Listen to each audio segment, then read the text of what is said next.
Hello, I am Alison Trelfa and I am a musician and I am registered blind, and I want to have a bit of a chat today about what people perceive as a problem with music, and that is that they don't like to hear all the terms such as crotchets, minims, quavers, semibreves, semi-quavers, hemi-demi semi-quavers. What do they actually mean? What are these terms for? So these can be applied to everybody, whether you are blind or whether you can see. I used to be a secondary school teacher, and one of the things I used to do with my classes was to try to help with the concept of music as showing you in time, in physical shape or form, what is actually going on. Okay, so in my hand here, hopefully I am waving a piece of paper at you. I'm really hoping that you can actually see that. It is a piece of paper, a sheet of paper. So what we're going to do is, this is, in music we have periods of time which we have in equal distance or equal measure. Now there's a good word. The Americans call them measures. We call them bars. Okay.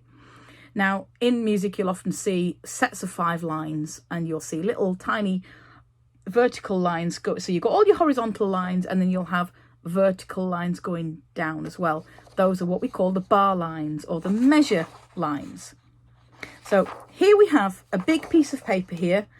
Now I'm not writing on them at the moment, just having them as bits of paper. This is what we're going to call a full bar of music, which is going to last for 4 beats, which is a really common musical time.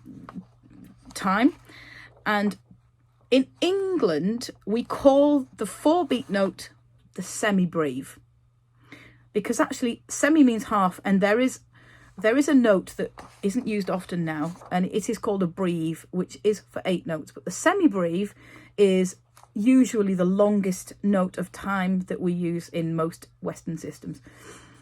The Americans call this note the whole note. So this piece of paper is a whole piece of paper. Yeah, whole piece of paper. Marvellous. So that is going to go onto my other piano over the other side. So he just sits there. Another piece of paper. Okay, this piece of paper I'm going to fold in half. Don't know how much you can see. This is just bizarre. Roughly half anyway. Okay, you have folded your piece of paper in half. You can do this as well. You can do this at home. So you fold your piece of paper in half so it's equal. Okay, so you've got a piece of paper now that looks half as big as the other one. Okay, so here was our first piece, our big one, full-size piece of paper, and now I've cut this one so we can have that one fits on there half. Now if I open this piece of paper out, what we have, that kind of is 2 lines. Now you can hopefully see that there are 2 lines separating your page, one half coming into the second half. Okay, so that was your whole note, your full piece of paper. So this here is your half note, or in English what we call the minim. Okay, this is the minim, and it lasts for 2 beats. The big one lasted for 4 beats, this one lasts for 2. Okay, 2 beats. We have beat number 1 and beat number 2. Okay, one side, one the other side. All right, so you can get 2 of them onto that big piece of paper. Okay, this is a minim and it lasts for 2 beats. All right, and in music it's actually written as a little sort of an oval shape with a stick that comes off. The stick does have to be a certain length, but let's not worry about that at the moment. So the whole note is simply just a little rectangle with no sticks or anything like that. Okay, it's just a little rectangle, a little oval all on its own. Sorry, my apologies. So this is It's the same as the Semibreve note, but instead of just being a little sort of oval shape, it has a stick on it. If the stick points, they can go up or down depending on which part of the 5 lines they're on. All right. So, okay. There's lots and lots that you can talk about. I really, really love all this aspect of music, particularly when you do it in a practical way. Right, another piece of paper. I'm going to fold it. So we've got the whole note, we've got the half note, or Semibreve and Minim, if we want their English terms.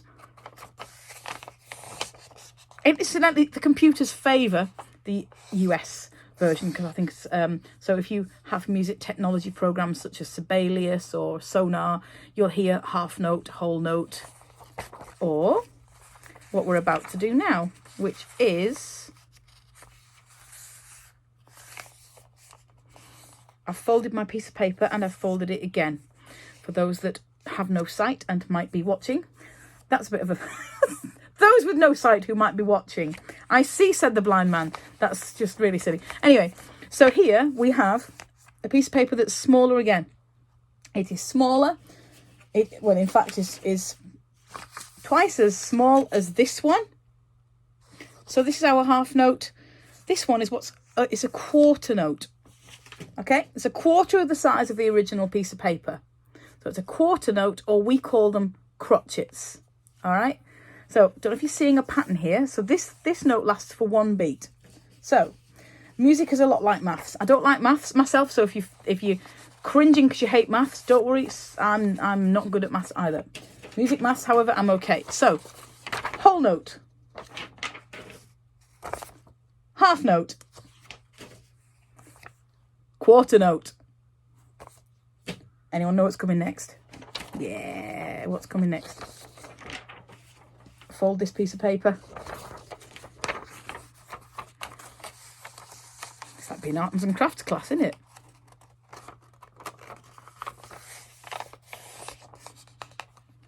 So we had our whole note. I fold it so we've got the half. Folding it again because we're going to get the quarter when I found it. Folding it again. And keep folding and folding. Now, if you are blind, what I'm doing is I'm constantly folding the pieces of paper along the longest edge. So this is now, I'm folding it again. We are getting very small now. That is, hopefully you might have worked out if you're good at patterns. That's an 8th note. 8th note. Or a quaver. Not a packet of crisps, a quaver. And I used to say, you know, by the end of this session, you will know the difference between a quaver and a packet of crisps and a musical quaver. So that is what we call a quaver, or an 8th note. Now, the 8th note is obviously twice as small. You can see what's coming. So we've got the 8th note, and we've got the quarter note. I'm bringing in the half now behind it. The half note. Ooh, struggling. I hope you can see this all right. Half note. And the whole note. Coming in over the top. Okay, so musical time works exactly on this concept. You're halving and doubling. It's the very basics of music. There are other musical devices which bring things into groups of 3, which we need maybe to worry about later. But the basic principles of music is that you are halving and doubling. Okay, so you go from whole note, which lasts for 4 beats, to the half note, or the minim, which lasts for 2, to the quarter note, or the crotchet, which lasts for 1 beat. And generally in music, when you hear 1, 2, 3, 4, you're hearing 4 of them. 1, 2, 3, 4. They're crotchets that you're hearing people counting. When people talk about the pulse of the music, usually they're talking about crotchet equals, say, crotchet equals 60. 1, 2. That's a second. That's 1 crotchet. So 60 per minute. 1 elephant, 2 elephant, 3 elephant, 4 elephant. Yeah? So those are your crotchet beats. 1, 2, 3, 4, which is approximately 60 beats a minute. If we've got a metronome, I could do a better job. So if you want 120 beats a minute, you go twice as fast. 1, 2, 3, 4. So that's that. Generally, when you're clapping your hands or you're moving in time to your music, it's generally the crotchet pulse that you're finding. Sometimes it is a different one, but more often than not, that's what's driving it, the quarter notes. Okay, then we've got our eighth notes. Now this is interesting.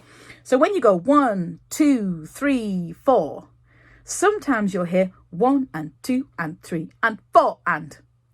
This is where the ands come in. 1 and 2 and 3 and 4 and. They're quavers. This is the eighth notes. Yeah. So that's that. So the last piece of paper I've got is a 16th note. Let's see. So I'm folding my piece of paper from whole to half. Hang on.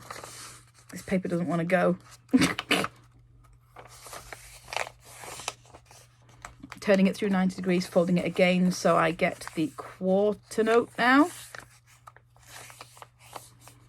Turning it through 90 and folding it again, so we get the eighth. Come on. Folding it again, so we get the 16th. Okay, and actually it'll look better in a minute when I open all of these pages out. Okay, 16th is getting really tough to do. Right, so it's not very, oh dear, that's not very straight, ladies and gents, but never mind. That is approximately a 16th. Don't look at the state of it, but yeah, it's a 16th note. So a 16, right, so let's go back to our whole note. Hang on, how many bits of paper have I ended up with? Hang on a sec, sorry folks. This is where they all fall on the floor and I've got to go scrabbling to find them. All right, we started off with this one here, this big one, okay? So this is a full whole note here. I've put it on landscape now, haven't I? But never mind. So this is your whole note. Right, and if I open out this 16th one, you will see that indeed we have 16 different sections on this piece of paper. There are 16 bits, okay? I don't know if you can see this. 1, 2, 3, 4, going down, 5, 6, 7, 8, 9, 10, 11, 12, 13, 14, there's 16. So if you can imagine, so a bar of music that has 16 notes in it, 16, what these are called semiquavers. We call them semiquavers in English music. Okay, so there's 16 of them on that piece of paper. 1 and 2 and so 1 and 2 and 3 and 4 and yeah, that's what's on that bar. So one bar of music that would go whole, 2, 3, 4 off. So if I go ba off, that is the same as holding this one. That's a full note. 1 off. Yeah? Okay, so that's that.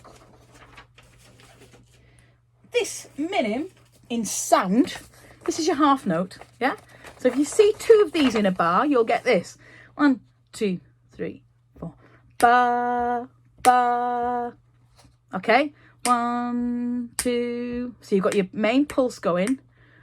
1, 2, 3, 4. 1, 3. You're missing out 2 and 4 because they're being held. Okay? So you would play on beats 1, miss out 2, and then 3. 1, 2, 3, 4. Yeah? Ba, ba. There. All right? So that's your minim. Let's go. What does a crotchet sound like? Okay? This is the easiest one, as we remember, because this is the one where we go, where you hear people going, 1, 2, 3, 4. Yeah? So they've counted in a bar's music and they've counted crotchets there, because then they're going, so that would sound like ba, ba, ba, ba. Yeah? Bam, bam, bam, bam. They're just crotchets. Okay. So then, where am I going? Where's my quavers? Right, here's my quavers. So there's 8 of these.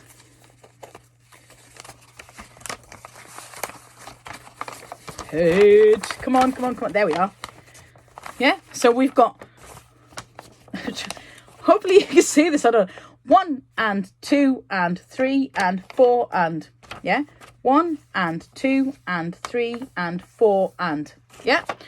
So that goes bum. So that would go ba ba ba ba ba ba ba ba, yeah? 1 and 2 and 3 and 4 and ba ba ba ba ba ba ba ba, yeah? So there's 8 of them in a bar, which had 4 beats as its main value, which most simple music to start with does. There are instances where that is not the case. We're not interested in those just at the moment. Right, our last one, again, is the 16.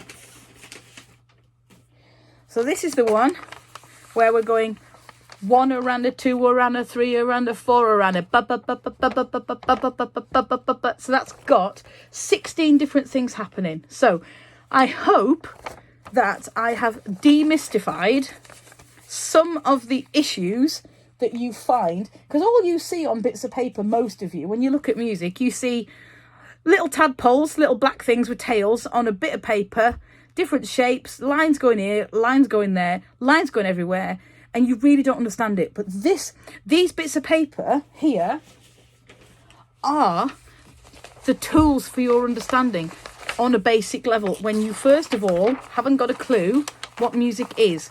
Most of you every day do music every day, but you don't write music every day.